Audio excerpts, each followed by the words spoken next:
Bonjour à toutes et à tous, apprentis hackeuses et apprentis hackeurs. Alors, bonne année 2024 déjà. Et pour cette première vidéo de 2024, on va parler un peu d'investigation numérique. Puisque la hackeuse du mois, c'est Leslie Carhart, qui a un site web qu'on voit ici. Donc elle fait pas mal de confs, comme on peut le voir, confs de hacking de par le monde. Et sur son site web, elle parle pas mal de SOC et de IR, IR pour Incident Response. Et ça me permet du coup d'introduire les Sherlock sur Hack the Box.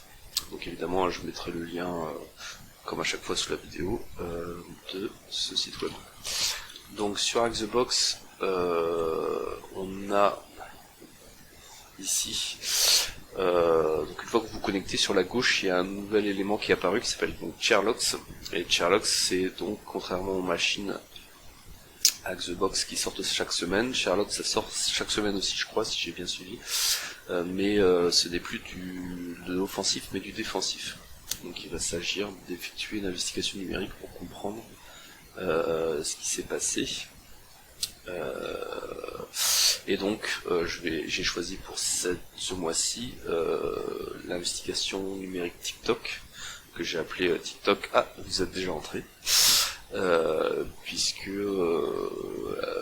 elle est intéressante, on va voir pourquoi, et elle est de niveau médium, je sais pas commencer par une easy, j'aurais pu, bref.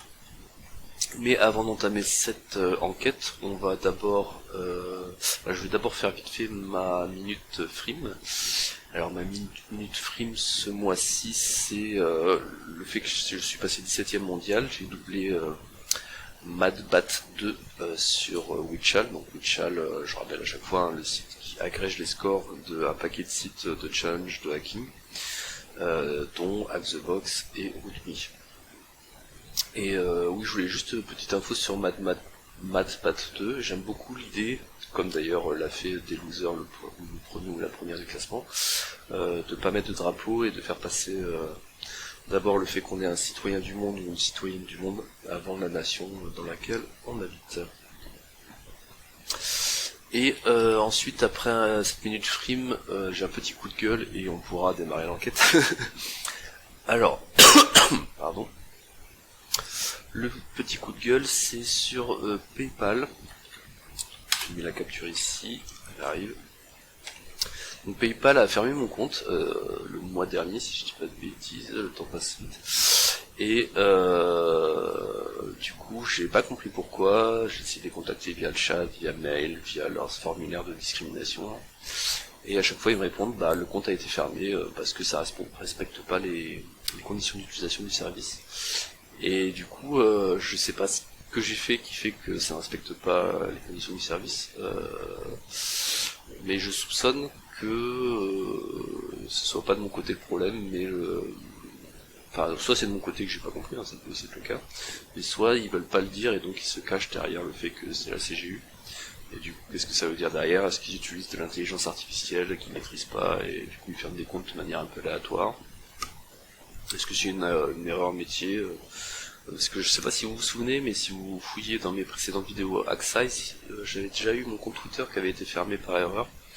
Ils avaient ensuite, s'étaient excusés, ils avaient réouvert le compte. Et du coup, je me demande si c'est pas le fait d'afficher publiquement que je suis un hacker éthique qui fait que je suis facilement indexé comme compte à fermer. Donc c'est pour ça que j'en parle sur cette vidéo. Si vous connaissez une hackeuse éthique ou un hacker éthique qui a eu le souci et qui a eu son compte fermé par PayPal, n'hésitez pas à le mettre en commentaire. J'avoue que j'utilise pas des masses PayPal, donc ça ne me perturbe pas des masses, mais c'est plus par souci de comprendre pourquoi quoi. Et je me demande aussi, bon, je m'y connais pas trop en droit, mais si on a le droit de pas donner de raison et de fermer un compte sans donner vraiment de raison.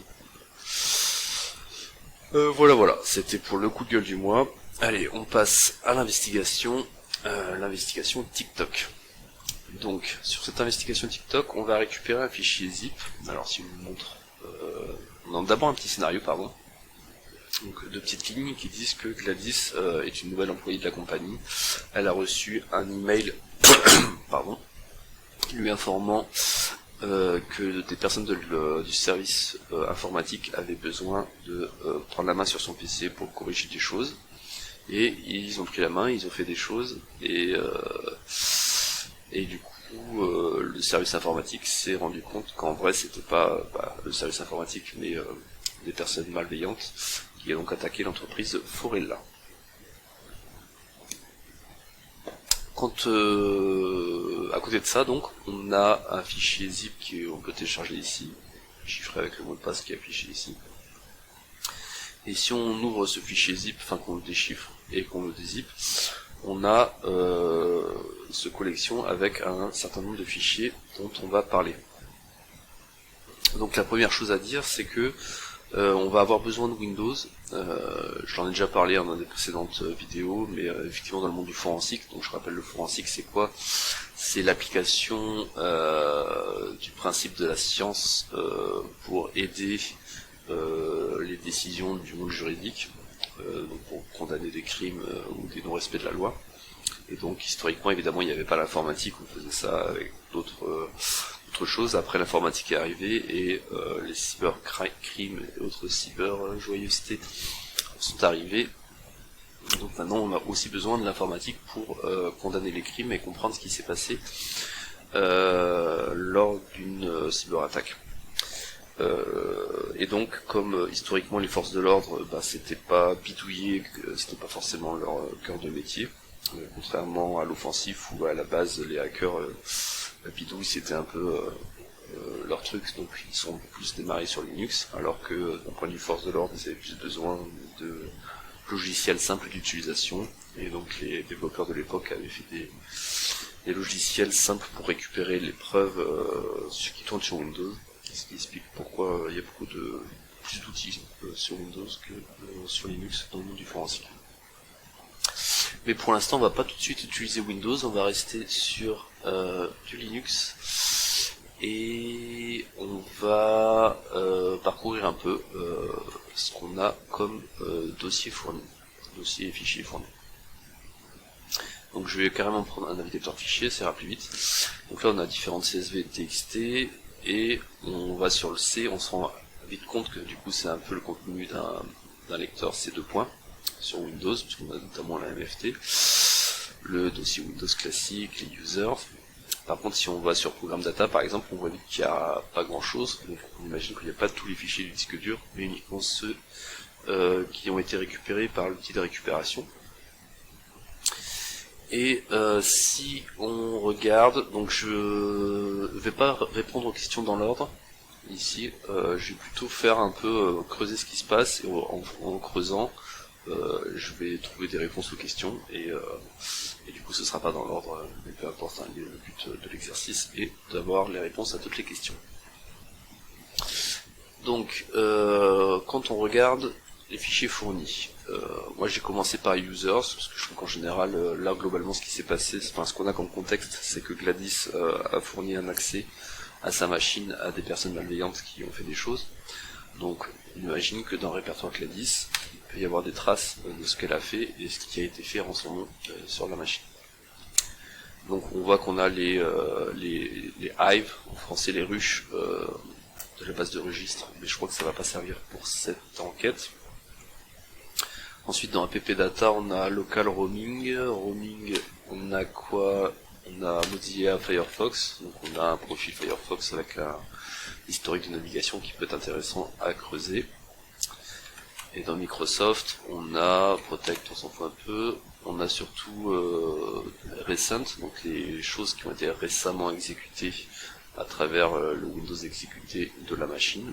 Et là on voit qu'il y a Cap, et donc ça permet de confirmer ce qu'on l'habitude avait deviné, mais que du coup la récupération a été effectuée avec CAP. Alors CAP c'est un acronyme qui veut dire Crawl Artifact Parser and Extractor, et c'est donc un outil utilisé pour extraire des différents artefacts d'une machine Windows et effectuer une investigation derrière. Et c'est un outil qui, une fois de plus, est fait par Eric Zimmerman, dont on a probablement déjà parlé dans d'autres vidéos, et qui a fait un paquet d'outils utiles pour le forensique. Bien, alors, une fois donc dans le reste de ces recents, il n'y a pas grand chose de super intéressant.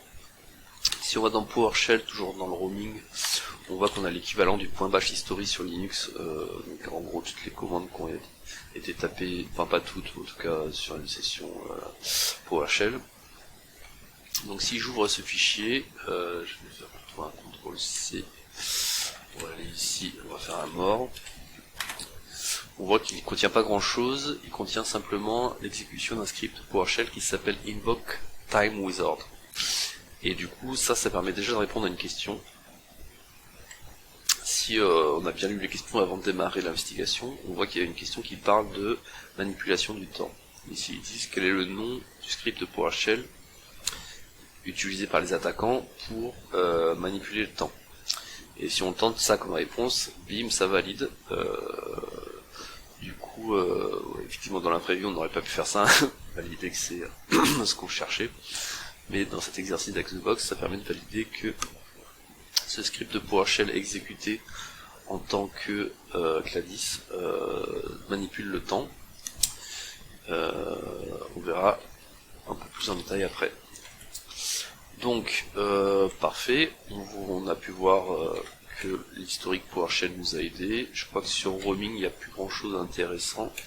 Si on continue sur local, donc les fichiers fournis dans le répertoire user Gladys, on a TeamViewer. TeamViewer, c'est, je pense que vous connaissez, hein, vu qu'il existe depuis 2005, donc c'est un logiciel pour téléassistance, contrôle et accès à distance d'ordinateurs et terminaux. C'est un logiciel qu'on rencontre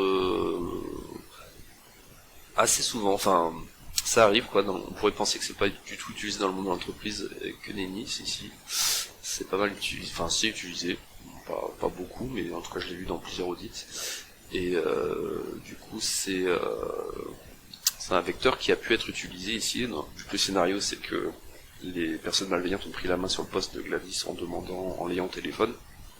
On peut imaginer qu'ils ont pris la main sur TeamViewer.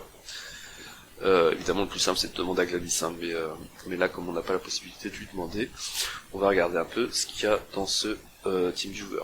J'avoue que moi en termes d'investigation forensique j'avais jamais eu du TeamViewer, donc je savais pas trop comment ça fonctionnait, donc j'ai un peu en fait ouvert tous les fichiers, donc il y a des bases de données et des fichiers, j'ai fouillé un peu, et globalement celui-là qui est intéressant c'est celui-ci, le TeamViewer log file.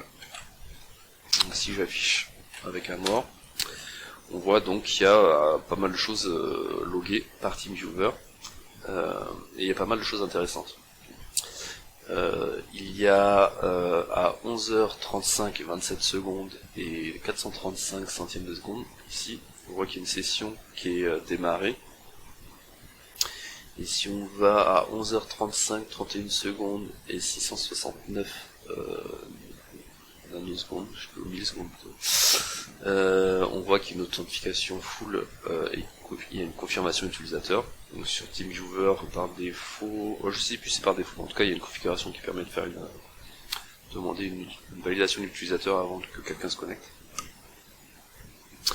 Et on a à 11h35, 31, 772 millisecondes, donc la création de la session avec un TV Session ID qui correspond au Session ID qui était fourni là. Et donc si on regarde dans les questions de Hack the Box sur cette enquête, on a quel est le Session ID utilisé ici. Notre Session ID utilisé pour l'accès initial, et si on tente ça, on voit que ça passe, donc c'est bien via TeamViewer que la personne malveillante a pu prendre la main initialement. Et ensuite, si on regarde différentes questions, on a une question qui demande aussi à quel est je vais y arriver, le redatage de cette première connexion initiale. Et là on voit que effectivement si on file 11h35 et 27 secondes, celui-là, et ben ça passe. Donc on a pu répondre à une deuxième question. Il y a encore deux questions auxquelles on peut répondre avec ce fichier de log TeamViewer. Alors la première c'est le nom de l'attaquant. Elle est où? Là. What name was used by the attacker? Et bien, si on regarde dans ce fichier log, on va un peu plus loin, on va à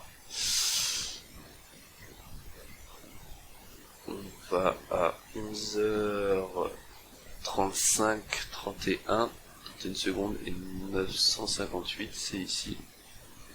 On voit qu'il y a eu deux connexions, une depuis un desktop qu'on pourrait identifier après coup comme étant celui sur lequel on investigue, et une depuis ce nom d'utilisateur que j'essaierai pas de prononcer, qui semble venir d'Europe du Nord.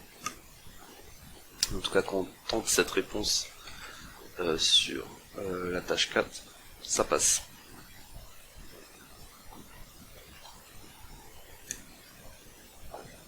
Enfin, la dernière réponse à laquelle on peut répondre avec ce fichier de log, c'est la première question. Quel est le nom de l'exécutable qui a été uploadé pour avoir un agent situ?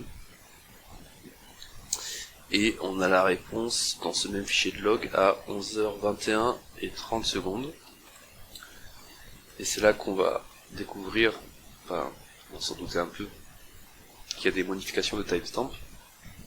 On voit que là on passe de 11h36 à 11h21.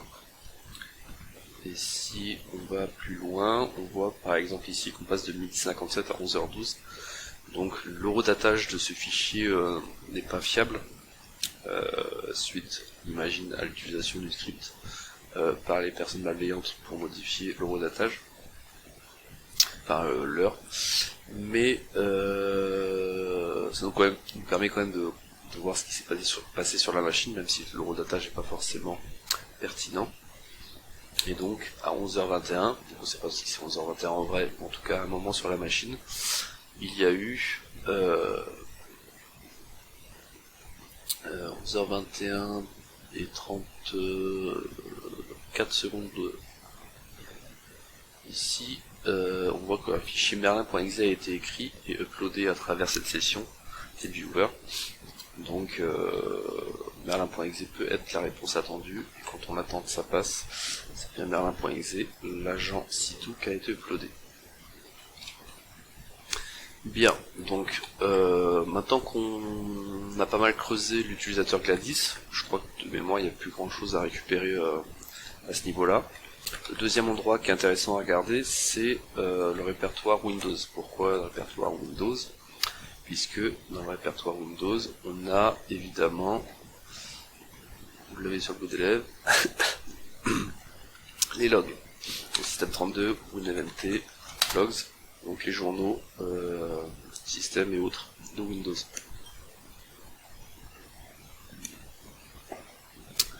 Alors dans ces journaux, il y a pas mal de choses intéressantes à regarder. Donc du classique, hein, c'est-à-dire les logs de sécurité, les logs réseau, je le vois pas là, mais il doit y avoir un network quelque part. Le PowerShell, ça quand il y est c'est pas mal. Le Sysmon, donc le Sysmon, moi à l'époque où j'étais en Blue Team, ça venait de sortir, c'était trop bien. C'est donc du système monitoring, et donc c'est des logs, ils sont là, qui sont vachement intéressants à regarder parce que ça trace beaucoup de choses qui sont très utiles lors d'une investigation numérique. Et dans notre contexte, même si en général ça reste intéressant de regarder, il y a un fichier particulièrement utile, c'est le fichier Defender. Alors là je le vois pas, en étant comme ça je verrai mieux. Faire un grep, ce sera plus simple. Donc je vais prendre le répertoire, c'est ici, on va aller dessus. Bim. Là on va faire ls Defender. Là on voit qu'il y a deux fichiers de log concernant Defender. Alors Defender, pour celles et ceux qui ne connaissent pas, c'est l'antivirus officiel de Microsoft, qui s'appelle d'ailleurs antivirus Microsoft Defender, et qui est donc un composant natif de Microsoft Windows depuis quelques temps, je sais plus depuis quelle version de Windows. Et donc par défaut c'est celui-là qui est installé, mais on peut ensuite le remplacer par l'antivirus de son choix.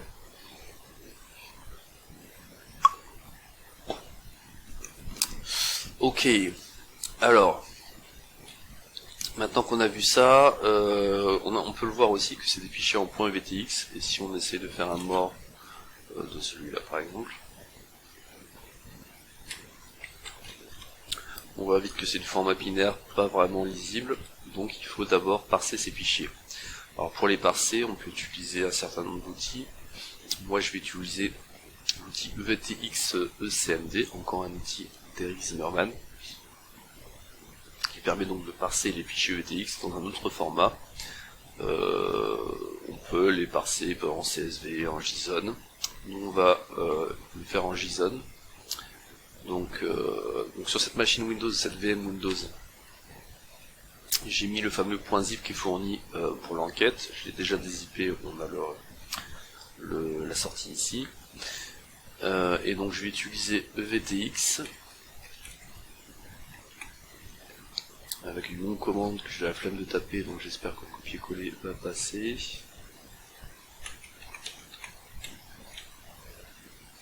Voilà.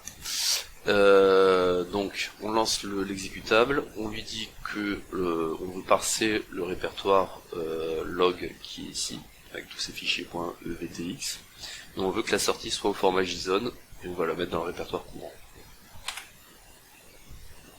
Ah oui, je suis dans une session administrateur, hein. Je crois qu'il faut être admin pour faire ça, je sais plus pourquoi d'ailleurs.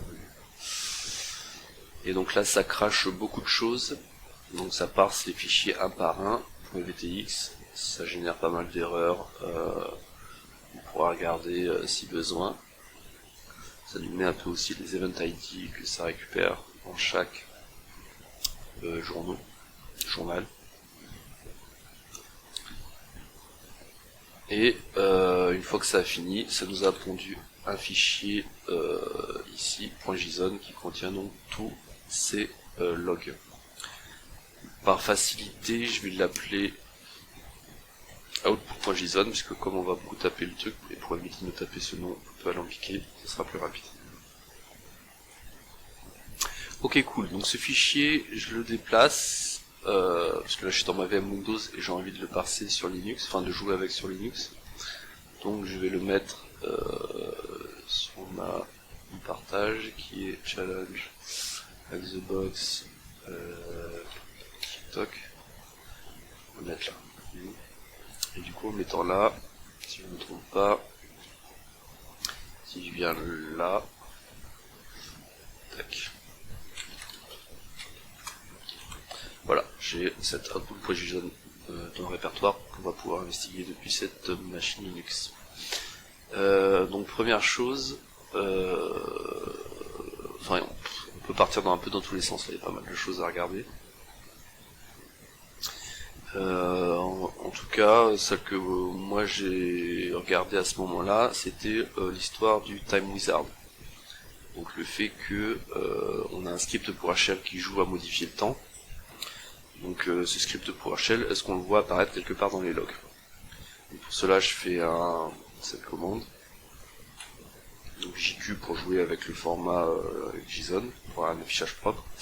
Et donc je cherche invoke time wizard, le nom du fichier PowerShell, dans ce gros fichier de log.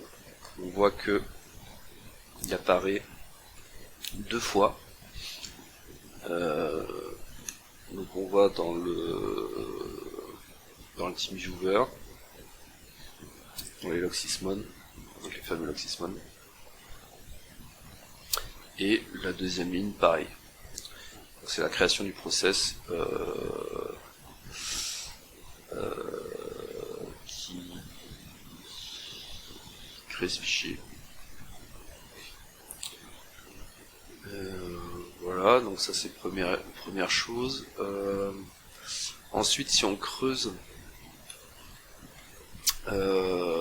sur internet, donc, par exemple si je vais sur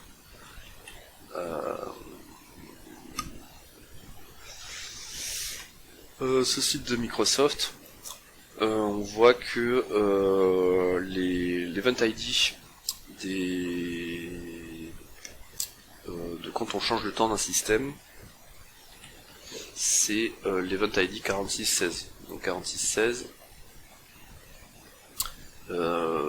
est un event ID de log intéressant à garder quand on a de la manipulation d'heures. Donc je vais le regarder de ce pas. Ici, donc je fais un select de l'event ID 4616 dans ce fichier output.json et je compte combien de fois il apparaît dans un premier temps parce que sinon la sortie est trop grande. 2374 fois, il apparaît beaucoup. Donc apparemment il y a le script qui change le temps est beaucoup utilisé. En tout cas il n'a pas beaucoup de logs. Maintenant si on revient sur Axebox, il est où? Il est là. On voit qu'il y a une question qui demande ici combien de fois le script PowerShell change le temps sur les machines. Et le truc c'est que si on essaye 2374 ça marche pas. Donc peut-être que c'est parce que ça apparaît dans plus d'une machine. Plus d'un log je veux dire. Donc là la technique c'est de utiliser uniquement les logs de PowerShell, parce que c'est un script de PowerShell. Donc un peu pour unifier, avoir une unicité des logs de modification d'heures. Et si on fait ça on a 2371. Donc si on tente sur la question ça passe, donc il y a 2371 fois un changement de temps à cause de ce script. Très bien. Ensuite, on a une question qui demande what was the SID juste en dessous of the victim user. Ça, pareil, on peut l'obtenir dans ces logs Windows en faisant un JQ-C select event ID machin output.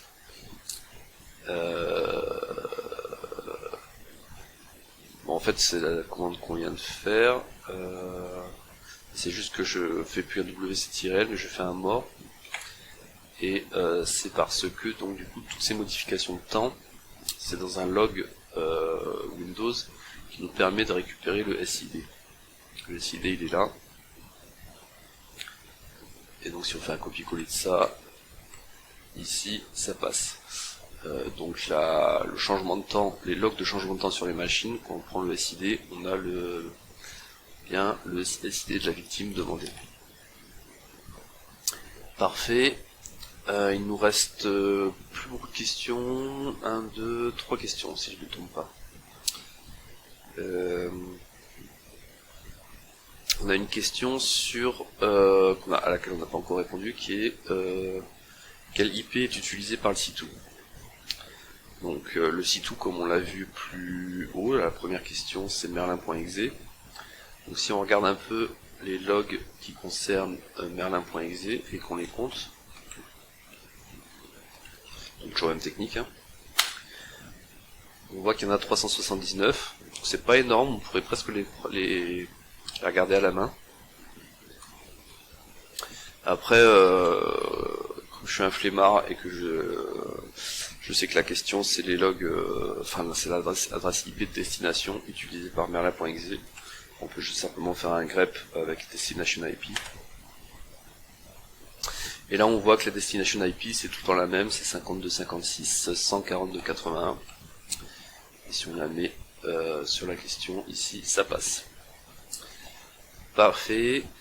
Il nous reste plus que 2 questions. Une sur la catégorie du virus qui est là, qui est la catégorie attribuée par Windows Defender à ce fichier binaire de C2. Donc on était dessus, on était dessus. Donc on va d'abord regarder tout ce qui concerne merlin.exe et qui est tagué avec Defender. Donc il y en a pas mal, si je monte là on voit qu'il n'y en a pas tant que ça, remarque. Et après, soit vous arrivez bien à lire, on le voit ici, soit je fais un grep pour que ça apparaisse plus visiblement, mais globalement nous ce qu'on veut c'est la catégorie, ils appellent ça catégorie, dans les logs Windows Defender ils appellent ça malware name. Et là, quand on regarde malware name, on voit bien virus tool mirdin.d. Quand on met ça, on a la réponse à la question. Parfait. Il nous reste plus que la dernière qui a été la plus compliquée. Ah non, il en reste deux. Autant pour moi, j'ai oublié. Il y a celle-là à laquelle on n'a pas répondu. Donc le mot de passe de BitLocker utilisé pour chiffrer par la personne malveillante. Et on a le SHA-1, SHA-1, SHA-2 pardon, du malware. Donc commençons par la première qui nous manque, l'histoire de BitLocker. Ici. Donc pour ça, je vais encore creuser avec les logs Windows. Donc, quel était le raisonnement pour trouver les logs BitLocker? Il y a pas mal de choses. Globalement, l'idée c'était de se dire que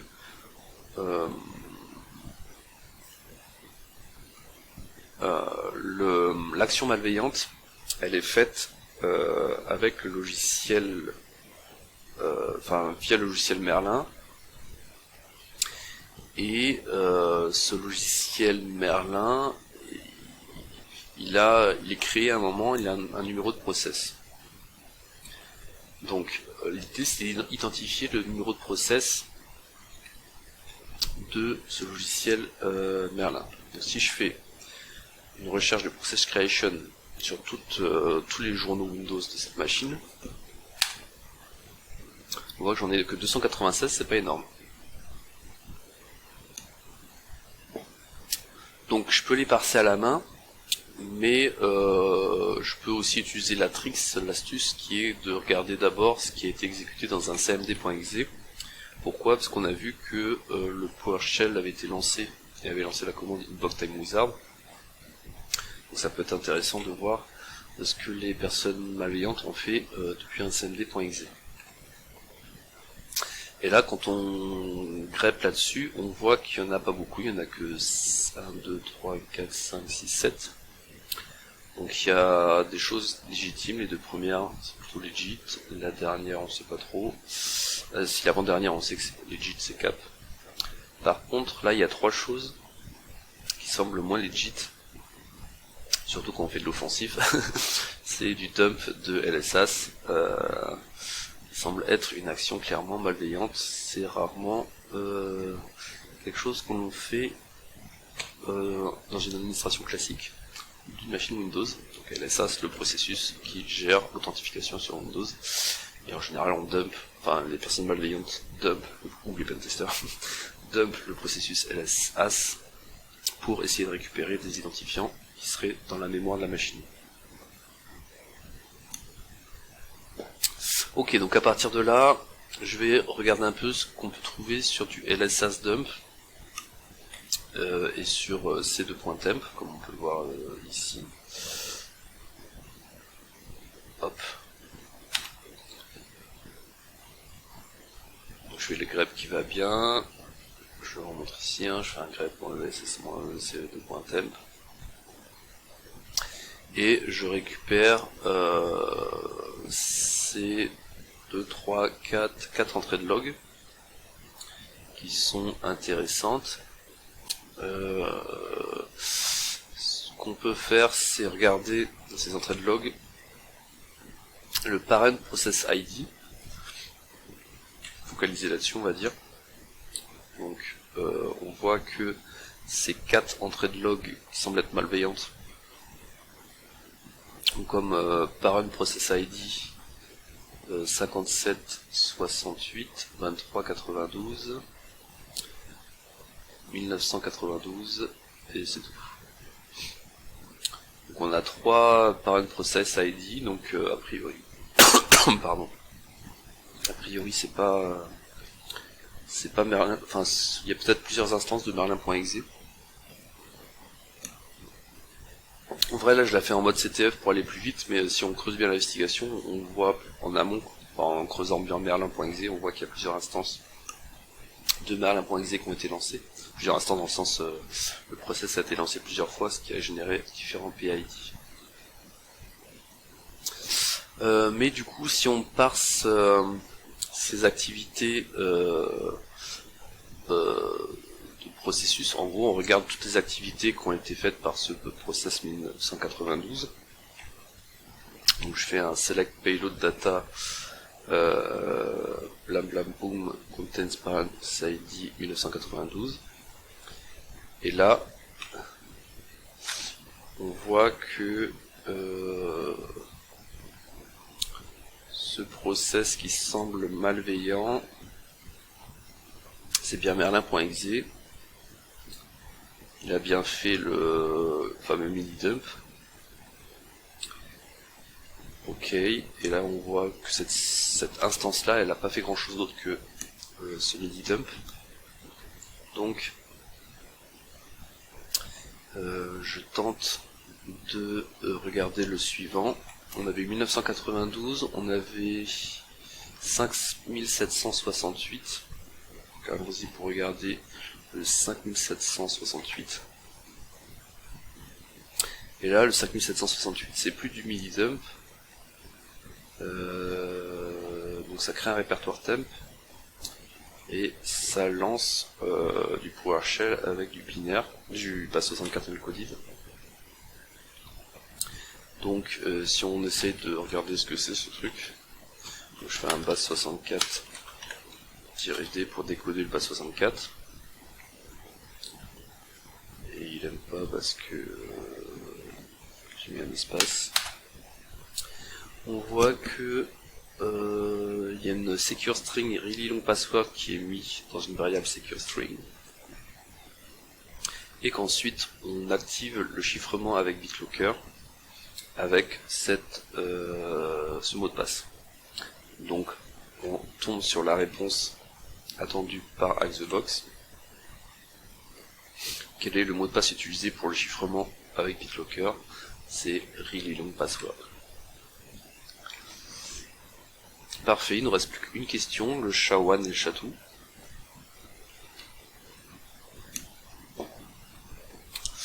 Et ça du coup on peut l'avoir dans les logs du Defender, de l'antivirus. Donc si on regarde au niveau des fichiers fournis, si je fais un ls programme data Microsoft Windows Defender Support, ils ont volontairement gardé ce répertoire parce qu'il y a des choses intéressantes dedans. Et en fait c'est dans le fichier mplog que je vais ouvrir avec Mousepad. On est en collection C, programme data Microsoft Windows Defender Support mplog. Évidemment ça s'ouvre pas sur la bonne fenêtre, je vous ouvre ça. Ok, je l'ouvre avec mon mousepad et pas avec un mort parce que l'encodage est TF16 dans le en CLI, c'est pas ouf. Et donc là on a on a les logs de Defender. Donc nous ce qui nous intéresse c'est le merlin.exe. Donc si je fais une recherche, comment on dégage ce truc là? On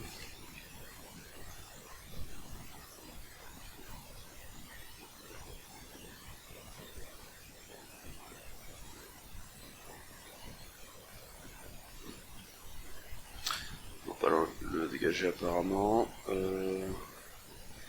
Du coup, ce que je vais faire, c'est que je prends le site là. Pourquoi il me saoule? Hop, donc un autre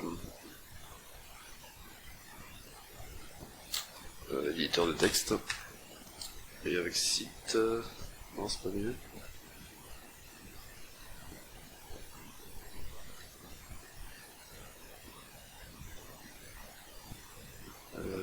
Alors, là vous voyez pas, mais site il me le met en tout blanc.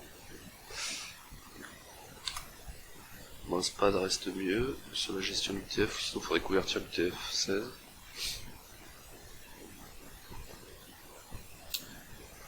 Et voir si je fais ça et je crache dans ces sites. Je fais un peu de la bidouille, hein, j'ai pas bien préparé cette partie-là, tac. Voilà, et là je peux faire une recherche, voilà, merlin.exe. Et c'est mieux. Et là on voit donc que on a le Chawan et le Chatou de Merlin, donc AC qui finit par 69.